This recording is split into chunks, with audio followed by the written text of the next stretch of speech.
Hey lovelies, welcome to another episode of Ish I Saw on TikTok. I'm Janelle, the relationship coach behind the Successful Invisible. And today I want to focus on the fact that being loyal shouldn't cost you your dignity. Let me say this loud for the people in the back. Loyalty is not supposed to cost you your dignity.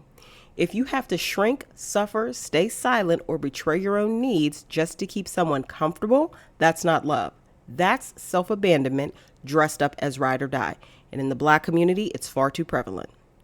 Somewhere along the way, we were taught that being chosen means enduring disrespect, that staying proves worth, and that walking away makes you disloyal. No, walking away when the love isn't mutual is called self-respect.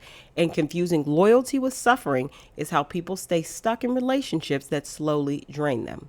Today, we're breaking down why loyalty without reciprocity is a trap, and why choosing yourself is the most powerful form of loyalty there is.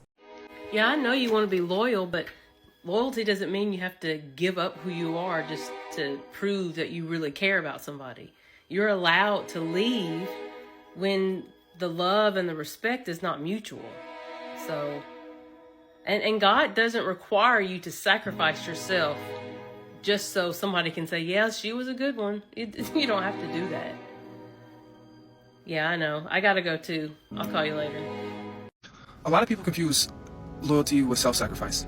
You know, they stay with this person they care about so much, even though the other person shows that they care little to none about them. And I get it. It's hard to walk away from somebody you care about very much, but at some point, it's one of the most harmful things you could do to yourself. Because, it gets to a point to where it's not even loyalty, it's simply just self-betrayal. And I say that because you could be the most loving person, but what you're really doing is you're abandoning your own needs to keep somebody else comfortable. And they may tell you you're being too much, you're asking for too much, but no, you're simply just asking the wrong person. I know it's hard to even think about that, but it's true. You're not being too clingy, you're not being too emotional, you're not doing too much. You just want some reassurance, and this person cannot offer it to you. And the right person will forever be able to offer you that reassurance that you need. And sometimes it's better to just walk away and to hold on to your self-respect, because when you have to throw your self-respect out the window for somebody who could care less about it, then you're simply harming yourself mentally and emotionally. Yeah. Just don't get used to trying to prove your worth to somebody who didn't deserve your loyalty in the first place. Yeah. Loyalty does not mean having poor boundaries. Loyalty, meaning that you're able to stick by somebody through thick and thin. It shows your commitment. It shows your faithfulness to that person, your reliance, your allegiance with that person. But when it becomes the extreme, that's when we have to have a conversation. When you start compromising yourself or your values to show support to someone else, that's when loyalty becomes extreme. This is extremely damaging when loyalty becomes one-sided and you feel like you are endlessly giving yourself to someone. They're taking advantage of you and there is a lack of reciprocation or no reciprocation. This is a concern. Loyalty should never override the need for boundaries, because then it sets you up for mistreatment or being exploited or being taken advantage of. You have to find a balance. You have to strike that balance, because sometimes loyalty, when you compromise yourself, when you're constantly doing for other people at the expense of your well-being, that can be servitude. Instead, the boundaries are not made for other people. They're made to protect your mental and emotional and spiritual peace. And that's what it is that you need to be protecting. You can absolutely show that you are reliable. You can show that you're there for a person, that you have duty to that person, that you honor them, that you respect them, absolutely.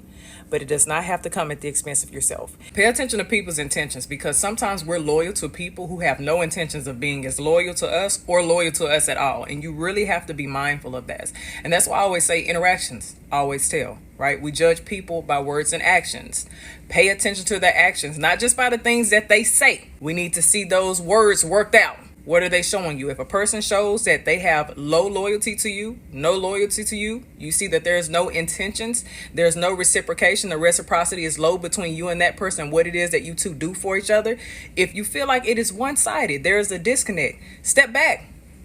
Because sometimes we are too loyal to people who have no intentions of being loyal to us. And that's where we set ourselves up for failure. Your abandonment issues are why you chase people who don't choose you and you call it loyalty. You think being a ride or die will make someone stay, but you confuse the consistency with worth. Every time you prove you'll stay no matter what, you teach people they can give you less. Newsflash, loyalty isn't proving you'll never leave. It's learning when to stop betraying yourself for people who already have. And if you need help breaking that cycle, I got some prompts for y'all up top. And oh, why your ass ain't following me yet? Hey, this is just your reminder that being loyal to people doesn't mean that you become loyal to their disrespect. Like, just because you're a loyal person and you're willing to give fully and be fully invested doesn't mean that now you're allowed to walk all over me or say whatever you want to me, treat me however you want. At the end of the day, we got to stop being loyal to people that don't actually desire the best for us. Why? Because that's not loyalty, that's stupidity. We are now creating a commitment to a person that makes us feel like we are not a person, that we don't deserve things. At the end of our lives, when this is all said and done, you will never look back and say, man, I'm so glad I stayed in that place where they treated me like I was nothing. And I'm not saying don't work through things, don't grow through things, don't actually do the work to make things better. But at some point, you need to realize that being loyal to people who hate you is just making you hate you too. It's drawing away from the energy you need to live life, to just do things, just be out and be present. We have to stop being loyal to disrespect just because we're being loyal to a person. At the end of the day, the person you need to be the most loyal to is you. And if you're not loyal to you, if you don't love you, you're going to let people treat you however they want. I don't know who needs to hear this, but loyalty is not staying by somebody's side no matter what. That actually is codependency. You are scared to step away from someone because maybe you've known this person for so long that now you've wrapped your identity up in them. Loyalty is a sign of mutual love, mutual respect, mutual effort.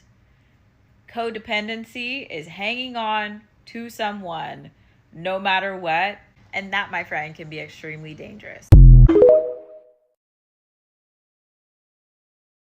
Let's jump into my favorite part of all of the content I post on YouTube, and that's just my thoughts, where I get to kind of express what I feel about whatever we have read or gone over. So let's get into it. All right, you know how I do here, guys. So I'm going to bring out 5 powerful points from the material we just watched in order to convey to you, my lovely audience, things as a relationship coach I think will greatly benefit you as you are out here and navigating in these dating streets. Point number 1, loyalty without reciprocity is self-betrayal. It's not love. When loyalty is one-sided, it stops being devotion and becomes self-abandonment. Healthy relationships require mutual effort, care, and emotional investment. This does not mean that equal money has to be made. I'm specifically saying that for the people who don't understand that 50-50 relationships are not what I'm discussing right here. That's not mutual investment. That is usually a manipulation tactic. So staying where respect and love are not reciprocated leads to emotional erosion. Love does not require enduring neglect, indifference, or emotional starvation. That's crap if anybody says otherwise.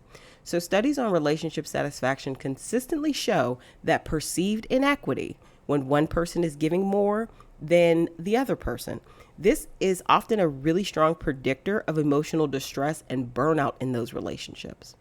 So a clarity statement I really want you to kind of internalize and recite is, if I am the only one sustaining the relationship, I'm not being loyal. I'm betraying myself.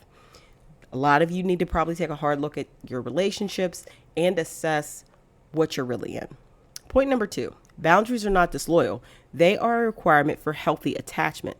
So loyalty that overrides boundaries creates vulnerability to exploitation and emotional harm. That's why that ride or die trope, definitely in the Black community, very much is spoozed and put up on the pedestal in urban music, especially rap music, is so harmful. Okay, boundaries protect emotional, mental, and spiritual well-being. Loyalty does not mean unlimited access, tolerance, or sacrifice. A partner who resents your boundaries is revealing incompatibility, not love. They're also revealing that they don't respect you. Understand that boundary setting is strongly associated with secure attachment and psychological well-being and psychological safety. Think of this as a line to recite or think about when you're out here dating. If I must abandon my boundaries to keep someone, that relationship is unsafe. There's a lot of unsafe men out here, and there's a lot of women in unsafe relationships with men. Point number 3, asking for reassurance is not too much. It reveals emotional compatibility. Needing reassurance is human. We all need reassurance. We all need to be propped up. We all need to be given a pat on the back in some way, shape, or form, in whatever capacity. Everybody doesn't need that same amount of reinforcement, but as humans, we all need it. We're social creatures. But being unable or unwilling to provide it is a capacity issue, not a flaw in the person asking. And a lot of times it's revealing of manipulation and potentially emotional abuse. So understand that secure partners respond to emotional bids with care, not dismissal. Also, does that man just not like you? If he is not responding to any bid for this type of reinforcement or reassurance, girl, he might just not like you. And that's a hard one to swallow too. So being labeled too emotional often signals emotional unavailability and manipulation, not excess need. The right partner does not punish vulnerability. They respect it, they address it, they support it, and if they see anything problematic in the way that's expressed, they can have a mature conversation about it. Attachment theory shows that emotional responsiveness is a key predictor of a long-term relationship's stability. Think of this mantra based upon this point. I'm not asking too much, I'm asking the wrong person.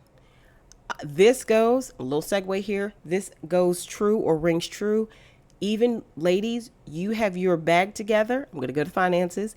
If a man doesn't want to pay for things that you can easily pay for yourself, you're not asking for too much. You're asking the wrong person, and you need to dismiss them from your life accordingly. Point number 4, codependency disguised as loyalty keeps people trapped in harmful cycles. Fear-based attachment often masquerades as loyalty, but it is rooted in abandonment anxiety, not love. So staying no matter what is not virtuous when harm is present. Codependency thrives when identity becomes tied to being chosen. Teaching someone you'll never leave teaches them they never have to change. And I would say we see this the most often in the Black community in churches, right? Born and raised in church, I'm still a practicing Christian. I'm not knocking that. I'm talking about the dynamics present a lot of times. There are more than one situation that we've all seen where pastor's cheating on his wife, embarrasses her, and she stays. Or a man, especially a man of the cloth in some way, probably a deacon, not one of the ministers, or is, cheating, beating, doing something inappropriate, and their partner stays no matter what. You have the pressure of the group that is keeping that woman there, but it's also probably a little bit of codependency or an abandonment anxiety around her leaving. Codependent dynamics are linked to increased anxiety, depression, and low self-worth. So a mantra to keep in mind here is loyalty isn't proving I'll stay. It's knowing when staying costs me my self-respect. It's knowing when I need to honor my boundaries and myself and walk away. It's also knowing that the person that I'm with respects me or doesn't respect me.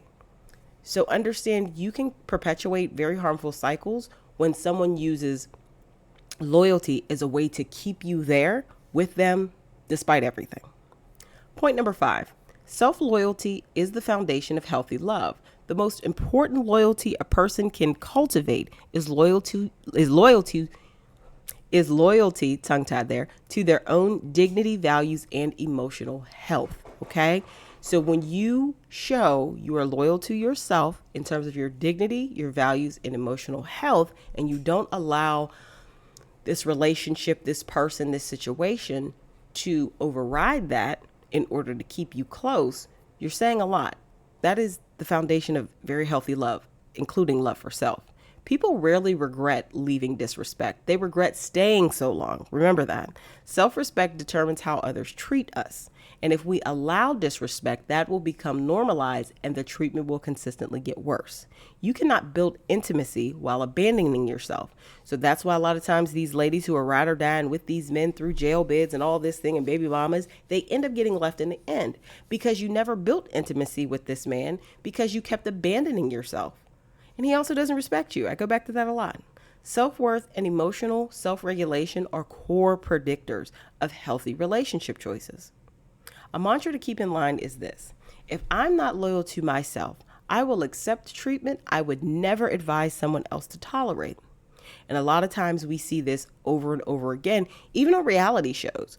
I recall one time, I think this was on a T.I., I think it was a T.I. Tiny when they were airing, and I forget who it was that came to Tiny, and she was out having lunch with this person. And I guess the guy that the other person was dating had cheated. And Tiny's advice was very problematic. Basically, because you love him, you should accept it. Something to that extent. And it shows that that's really her thought process based upon what we've seen. We don't know all the things about all the things, but we know enough from what we've seen on TV and in social media, how T.I. at that time and in the past operated with his view and respect toward her as his wife and the mother of his children. So just to give a side example. So the bottom line is this: loyalty is mutual commitment with boundaries, not endurance of disrespect. Anything that requires you to shrink, silence, or betray yourself or your needs is not love. It's conditioning, and it is an easy setup for abuse and so much worse, and probably ruin, especially financial ruin. So let me know your thoughts below about this loyalty, this ride or die trope, and how harmful it has been maybe in your own life or how you've seen it in other people's lives. Here's the truth you don't hear enough. You don't earn love by enduring pain. You don't prove your value by staying where you're unseen, unsupported, or slowly disappearing. Real loyalty is mutual. Real love doesn't require you to abandon yourself. And the moment you choose your peace, your boundaries, and your self-respect, you're not losing anything. You're reclaiming yourself. If this hits home, that's not an accident. It's your intuition asking you to stop settling and start choosing with clarity. Inside my exclusive coaching community on Coffee, we go deeper into breaking loyalty as self-betrayal patterns, or really showing it, healing abandonment wounds, and learning how to date and leave from a place of power. If you're ready to stop proving and start protecting your peace, check out the link below in the description box and come join us on Coffee. Your future self will thank you.